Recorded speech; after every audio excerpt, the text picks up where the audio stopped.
Keaton, my man, I found you on TikTok. You're a legacy dad on TikTok.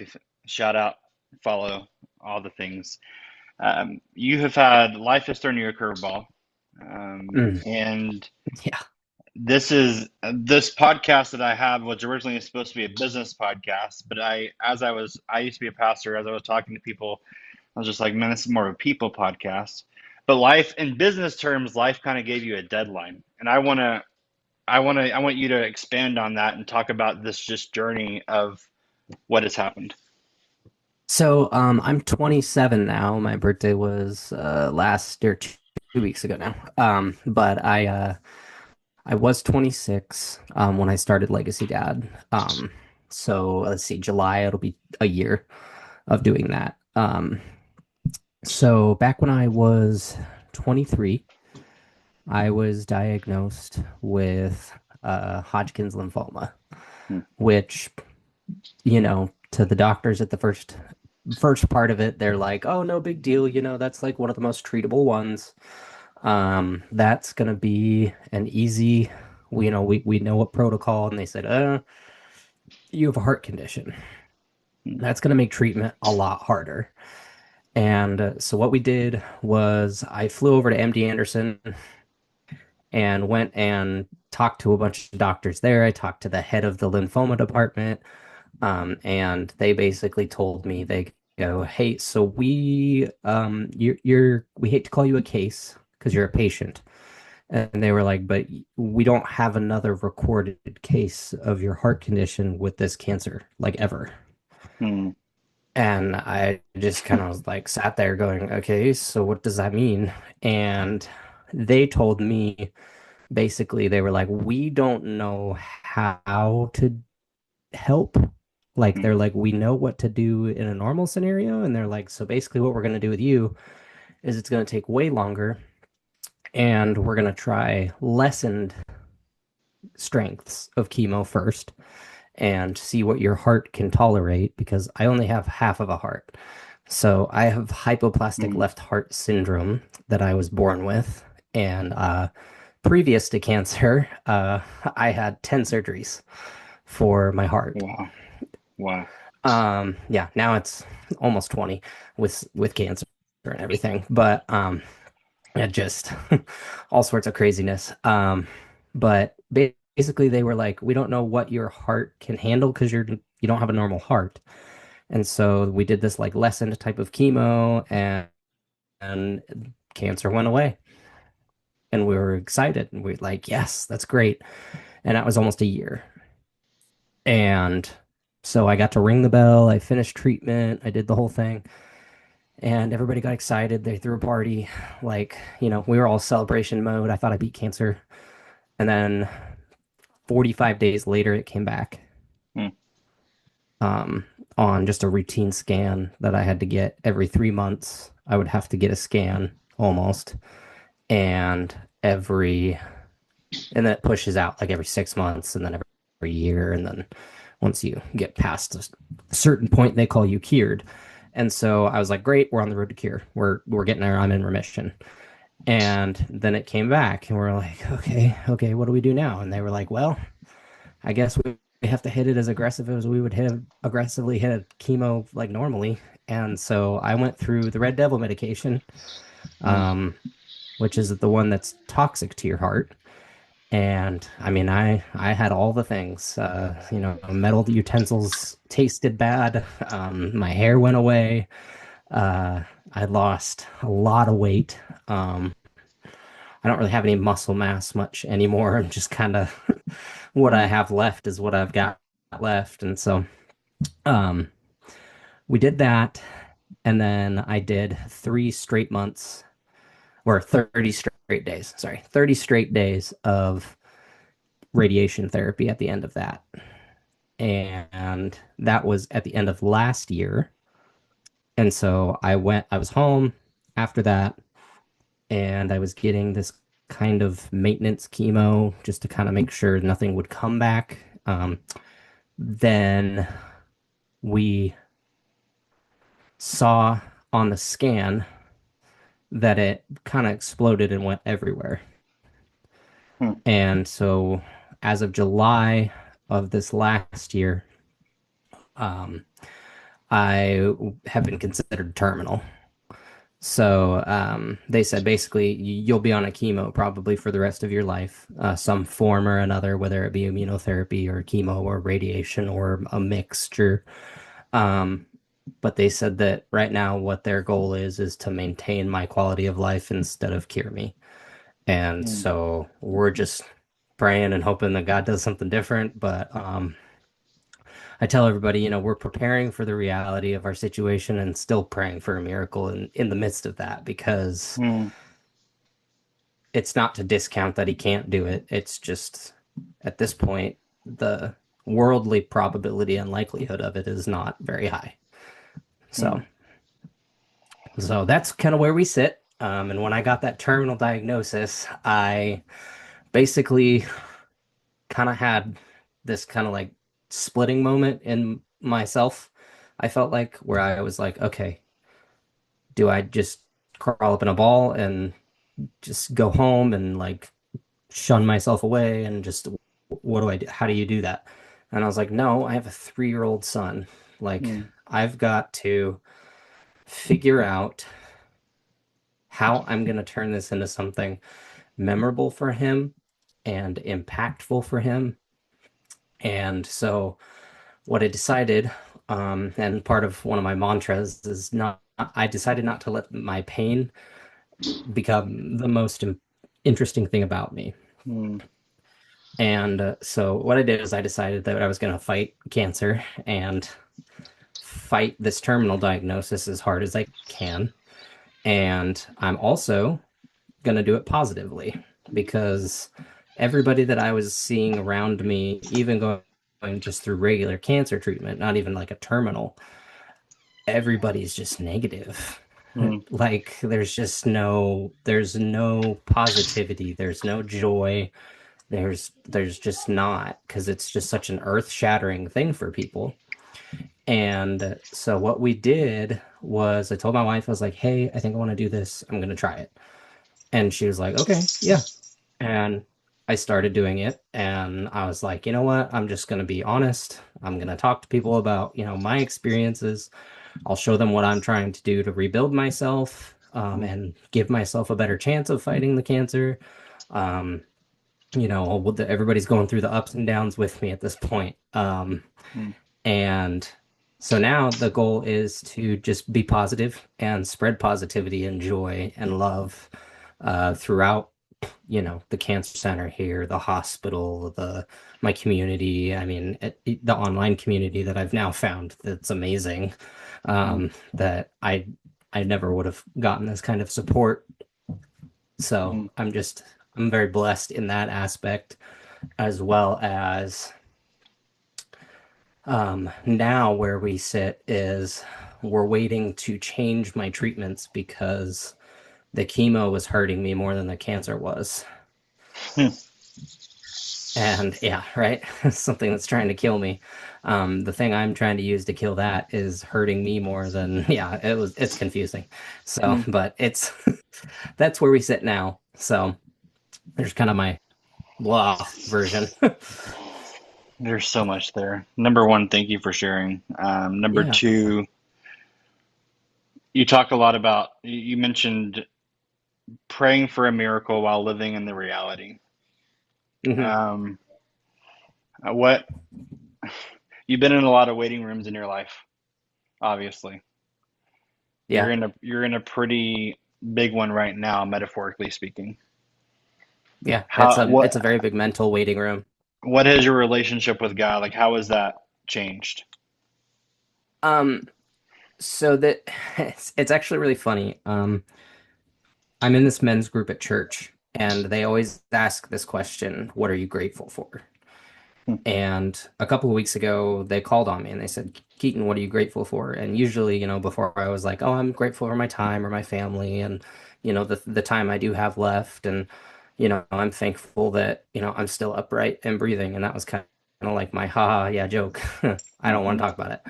Yeah. And now I've reached a point where I look back and I go, man, I would not be as close to God without Hmm. cancer.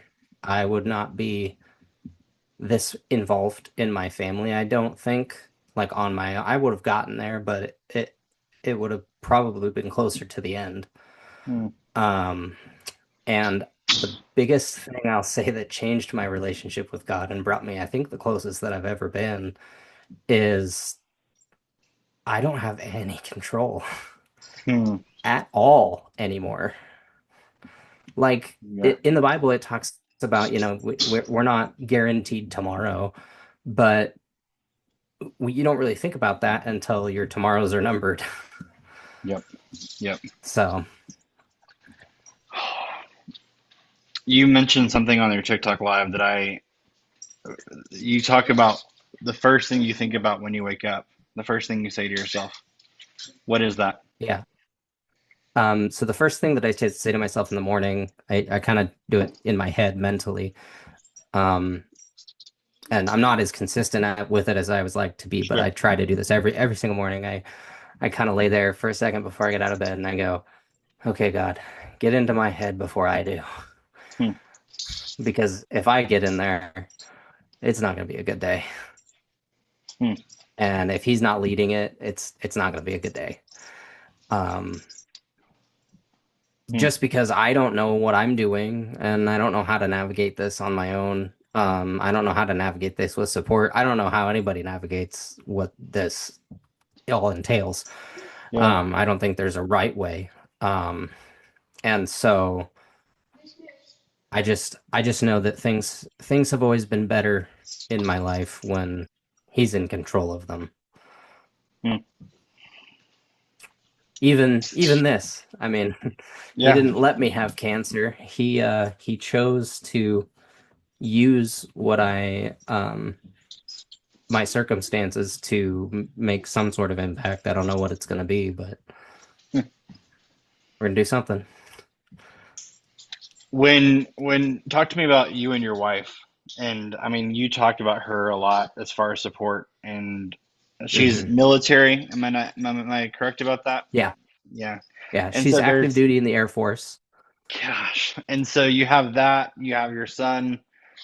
Like, how has y'all's relationship changed with this? Because you talked about the 45-day window. Like, was there anxiety in that 45-day window for you personally, or were you able to purely, genuinely celebrate the joy of defeating cancer the first time? Yeah, there really wasn't the first time there really wasn't any anxiety. Yeah. Hmm. And the second time definitely more anxiety going from the second time I went into remission to the scan following because we're on battle number 3 now. Um, Hmm. but uh our relationship as far as like how it's changed, I guess, with all of the things that are going on and everything is I feel like we just like I don't know, we're more intentional with Hmm. each other. Um I try to write her like love letters every morning now just so Oh, that she wow. has something to hold on to. Um I I try to get my son up out of bed when I feel good in the mornings. And we'll go up and try to get up before mommy, which sometimes I don't accomplish that, but Sure. we try to get up before mommy and we'll go make her a cup of coffee and take it to bed and wake her up with it. And like things like that, I think about more Hmm. because I kind of go, oh, man, I don't have any time to waste. Yeah. Yeah. Which I mean, I think everybody should be living their life this way no matter what. Like, I don't think God should have to give you cancer for you to think about that and go, "Oh, I don't have a lot of time to waste." Like, no, none of us do. And so, and then our intentionality definitely got more intense towards each other. We've been doing experiences over things more. Hmm. So like on my birthday, usually I have like a bunch of before I would have like, a whole big list and I'd be like, honey, I really would like this. And I would like try to tell her, like this is what I would like for my birthday. And because gift giving is one of our love languages. And so that's changed a lot. like for my birthday this year, she was like, what do you want to do? And my in-laws had my son that morning, and because he slept over the night before, and so I was like, can we go to breakfast? Mm, Like, I was like, we don't get to go, like just her and I go to breakfast. And I was like, this let's just do this. So we drove a half hour away, and we went and got breakfast, and mm, so and it was really good. Um, mm. but yeah, I think we're just more honest with each other. There's no reason to hide anything at this point. I mean, Yeah. she's literally seen me when I was not in my right mind. They had me on so much pain medication the first round of cancer. There were days where I would yell at her and my mom and say, you guys are trying to kill me. Mm, And so I have to go into arguments and things like that with the mindset of, okay, we've been there, a place that I never thought that I would have gone in front of her. I've been mm. there. And so I'm like, how can we be as gracious with each other as possible now moving forward? So those are my biggest ones. There's a lot of changes, but Yeah. What does community look like for you? I mean, I know that you talked about your men's group that you're in, and sometimes you'll be honest, sometimes you won't. But like, I mean, you and I, we've been in church, right? Like, your hmm diagnosis is I went to basically, Bible college. yeah, your diagnosis is basically the elephant in the room. Like, do we Yeah. talk about Keaton's situation, or do we act like Keaton's situation doesn't exist? And how do you find community in that? Like, are you and your Yeah. wife able to be transparent in community in that way, or is it just something that you're just kind of it's obvious but not vocal, if that makes sense? Yeah, and this is gonna sound a lot like wanting help and then being upset with the way that I was helped. And it's not, it's definitely not because there's really not another way to explain this. Um, when you have something as crazy and life-changing and all of that as cancer that happens, um, big traumatic things, lo like loss of a loved one or whatever, I find that like it's easier day to day to just kind of forget that it's there for most people. There are some people that text me, check in on me, all that kind of thing. Most people, if I don't see them, they don't think about me, or they don't see my posts, they don't think about me. And so, which it's fine. I don't want to be at the front of everybody's brain all the time. It's not what I'm looking for. Uh, it's more of like we want people to act normal, but we don't want them to forget. Um, my buddy, his wife went through this, my mentor, and not terminal cancer, but she went through a lot of cancer issues. And he said he has this saying, and he said, the casseroles eventually stop coming. Hmm. And he was like, and it's not because you've been forgotten. It's not because he's like, it's because people have lives. And everybody can't always be in crisis mode. And he was like, but when you wake up and the casseroles aren't coming, you're still in crisis mode. And so I don't know how to explain it. Like, you want Yeah. people to act normal and not like super treat you differently all the time, but then there's some things that like people kind of get so used to it that they forget. And so they like won't do something. And then that kind of makes you not mad, but like confused. Like, wait, why would you ask me to do that? Like, I look okay most of the time, but like if I lift something really heavy or like I'm trying to help or like I do a lot of things without thinking too, and I hurt myself. But um my friends sometimes they'll be like, "Oh, hey, can you help me move this table real quick?" And I'm like, Hmm. "Yeah." And like I Yeah. stop and pause and then I go, "Wait, why didn't you?" I was like, "Do you really think it's a good idea to ask me?" Like I don't have any muscles anymore. Like my body always hurts. Like, but like I forget that they don't know that. They don't, Yeah. they're not living in the pain every day. Um, but most of my community has actually really embraced us a lot, and they have they've been following along with the Legacy Dad stuff, and a lot of people have actually taken a lot of notes from it. Because I try to put it out as kind of like a, hey, these are common things, and yes, I may have experienced these things, but do not ever take this as me calling somebody in my life out. Because there may be a certain instance where I'll make a video and I'll be like, hey, this happened today and it sucked. Yeah. But that's okay. I don't want you to understand. Hmm. Like what I told my buddy the other day, I was like, true understanding is a burden, but true empathy is a gift.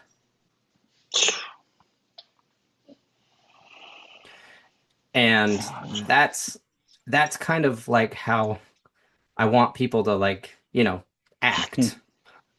I don't want them to understand. I don't want them to like get nervous because they don't know what questions to ask or if they can ask a question or any of those things like that. Like I want to break through a lot of the like social awkwardness of most of it and just be like, just talk to me face to face. Like I'm still alive. I'm still me. Hmm. I'm still here. Like yeah, I've changed a lot. I've done a lot of growing up. Um, a lot. I mean, man, I feel like cancer has aged me Hmm. a good 30 years almost, Hmm. and three. I mean, it really, I've experienced a lot of things in the last 3 years that I never thought that I would ever experience in my life. And Yeah. so that really changed me. And a lot of people have just stuck by us through all the different changes, the good ones and the bad ones. Um, I had a buddy of mine that watched a video that I had posted or like a Facebook post that I had made where I was saying, things that are helpful and things that aren't helpful for, somebody that your love is going through cancer. And I was like, instead of saying, let me know what I can do, putting out there like, Hmm. hey, I'm at the grocery store. Can I pick something up for you Hmm. when you're there? And going, can I send something to the house? Can I drop something off for you? Do you want to place an order and I'll drive it back to your house? Like those kinds of things. Because like sometimes I can't even get out the door. Hmm. And them saying, yeah, let me know what you're gonna, or let me, anything you need, just let me know.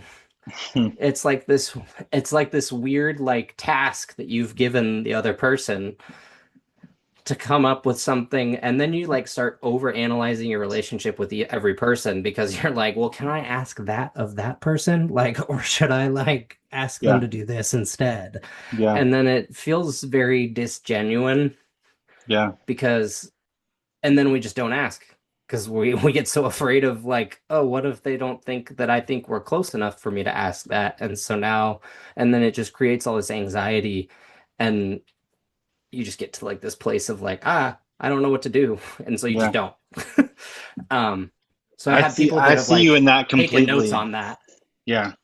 I see you in that completely because my wife and I, one of our least favorite sayings is "Let me know if you need anything," because it puts a lot of responsibility on you who are already Yeah. in crisis, to use your words, right? Of like, how do Hmm. I process what I need when what I actually need you can't accomplish, right? Like Exactly. that's Yeah. that's so you two profound things you said in that whole thing. Number one, casseroles stop coming.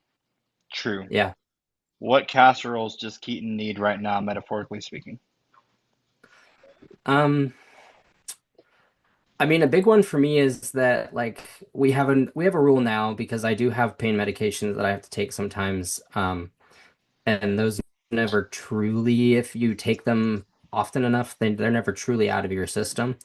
So I'll drive myself around, but like I won't drive my son because I just Mm, don't want to put that danger onto him. mm, Um, and so I just spend a lot of time at home now, and it's great until he takes a nap, and then I'm just here with free time. by myself. In your head. And so it's, yeah, and in my head or like just, and so I mean, just text messages from people is great. I try to do the TikTok lives when I can and have time. But with my wife's work schedule, sometimes I end up just home by myself for an entire day.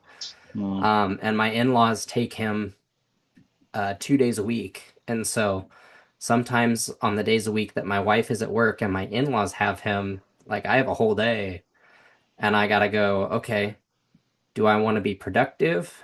Do I want to rest? mm. Which resting feels like a waste of time. Yeah. And so, like, I always tell people, like, hey, I'll pay for the coffee. Like, just come see me. Mm. Or, like, you want to go get Wow. lunch? Like, let's go get lunch.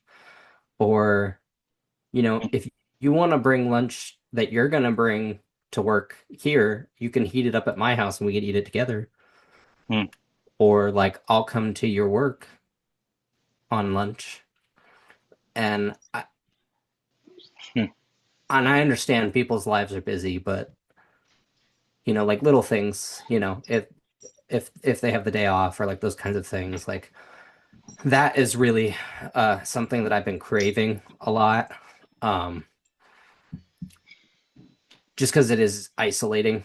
Um, and sometimes you just get scared to reach out to people because you don't know if it's a good time for them for you to dump or not. So it's Yeah. just kind of a hard thing. Like I called my best friend the other day because he had texted me and I was like, "Hey, are you at work or can you talk?" And he like called me and was like, "Are you okay?" And I was like, I'm having a mental breakdown."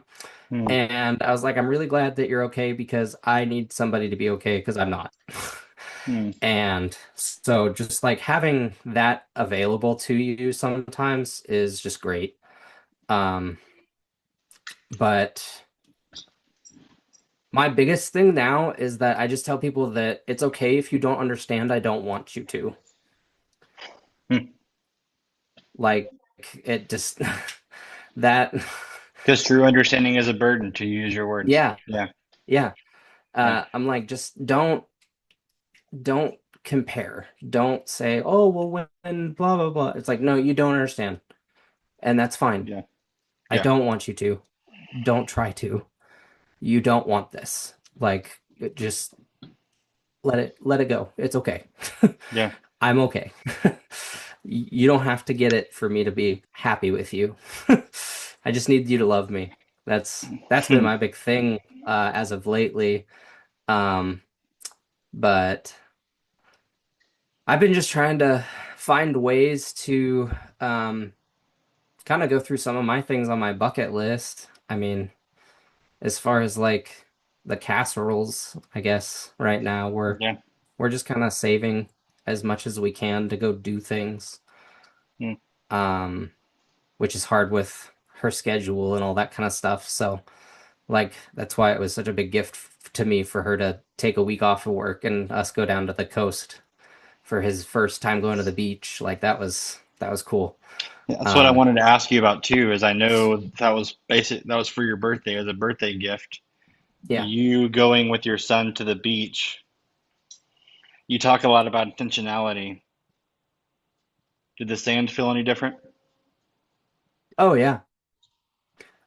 Um, so I'm from actually the West Coast. Nice. And Okay. so I come from cold beaches and coast, not beaches. And so when we got over here on the east side of the United States, that was the first time I had been in warm sand since I went on a mission trip to Mexico in high school. Mm, And I was like, wow, like it's just nice to sit out here and like hear all the sounds mm, and just like be here, you know? yeah. Like it changes your perspective on a lot of things. I tend to listen to whole albums at a time now. Hmm.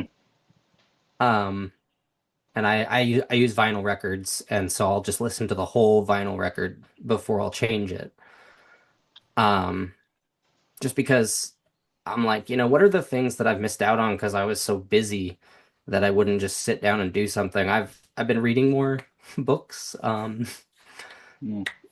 Always take great book recommendations. Uh, um, but Are yeah, you writing one? I am. Yes, I'm writing one for my son. Mm. And I've done a couple of I don't want to say like leadership, like motivational leader, like speaking engagements. Sure. I have a family friend of ours that asked me to speak at a leadership event that she was hosting, and so she was like, "I really think that, the fact that you're unafraid to share the gospel," she's like, "That's great, do that." And then she was like, and the second thing, she's like, "I feel like you have a story and a perspective that people don't really ever think about." Yeah. And she was like, "You can change somebody's life by just getting up there and being like, 'Hi, I'm Keaton and I'm dying.'" Yeah. And Mm. so I'm doing this book for my son, and it's about all of the things that I've learned about like authority and like the power of your presence and the way that you react to things, how that sets I call it the temperature in the room. Mm-hmm. There's two types of people. There's thermometers, and then there's thermostats. And the thermostats control the temperature of the room, and the thermometers are whatever temperature it's in the room. Mm. And they get caught up in the crowd of everything. They're not leaders. They're not people that have, authority in their presence. And so, like, I'm writing him a book about that, and I'm writing him just a personal journal uh, Mm. from me. Um, so, yeah, um, Last question. yeah, Um, because this is just going to be a comma to our conversation because there's so much more that I'll talk to you about when I stop recording. But yeah. as we've been talking, my son is playing with our dog. One of my oldest sons is playing with our dog, and I can't help but think, what do you want your son to say about you at your funeral? Ooh, the most important thing I think he can say about me that I want him to remember is that I loved him. Hmm. He's gonna get up there and he's gonna say, "My dad really loved me, and he worked really hard to show me that even if he wasn't here, that he loved me." Hmm. And I hope that he says that my dad taught me more things than anybody I will ever learn from. I'm doing school with him right now. Hmm.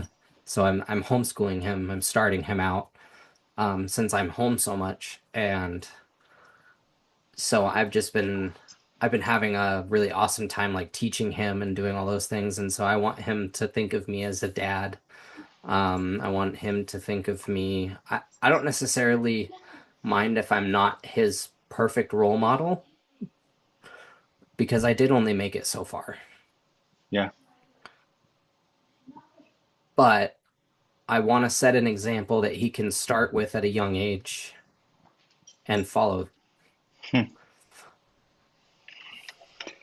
Okay, I lied. Last question.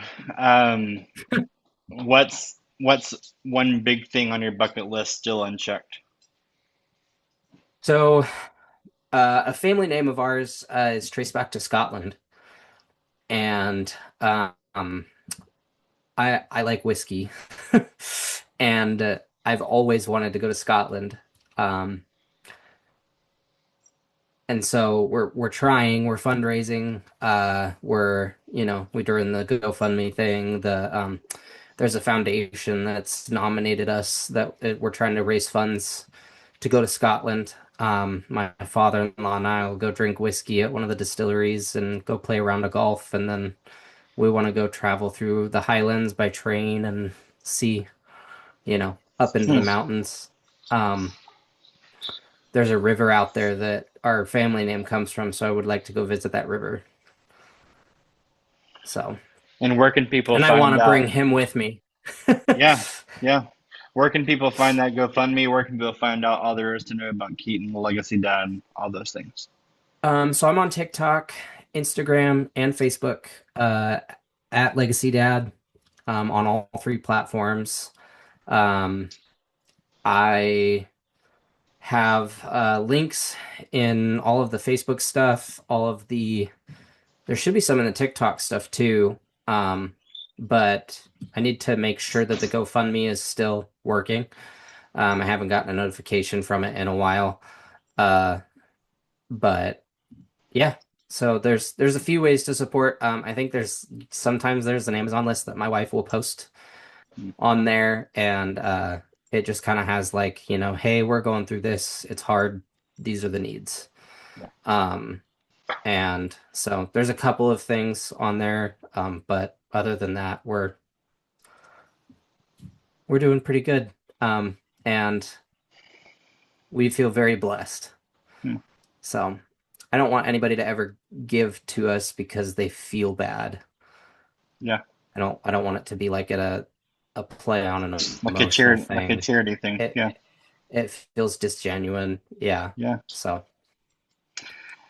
Keaton, I'm grateful for your story, man. And you have many more pages to write. I firmly believe that. And we have more conversations to have, but I'm grateful for your time.